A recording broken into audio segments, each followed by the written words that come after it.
Hi YouTube, today I'm going to show you guys this Sonax tire shine because this is imported from Germany, so basically it has all these German things, tire care as you can see here.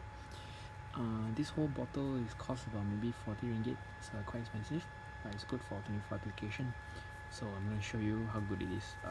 I've been using this product for almost 3 years now, and I find it's the best tire shine applicator in the market right now. And well, let's get to it. So as you can see that the tire is unshined now. I've just washed it. Make sure you wash the tire clean all the dirt, and so make sure that the tire shine will stick to the tire.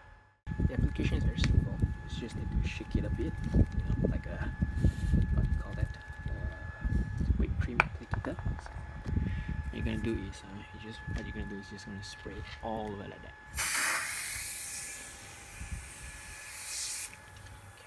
Don't worry, get it a bit on the rim because you can wipe it off slightly later.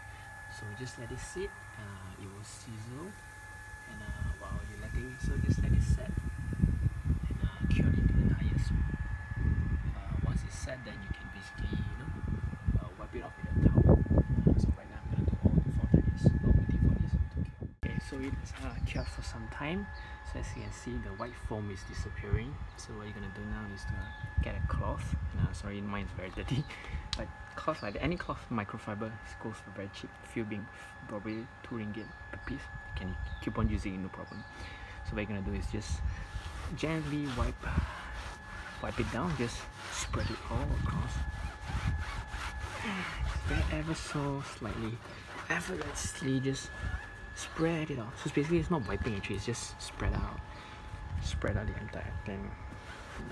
Make sure that all parts is covered. And now you can wipe off all the excess that you accidentally blown into here. And don't worry, it's perfectly safe for the rim because it doesn't actually stain anything. But just now, just give it a clean wipe. Make sure that nothing stays. Okay, so right, so you have it, nice and shiny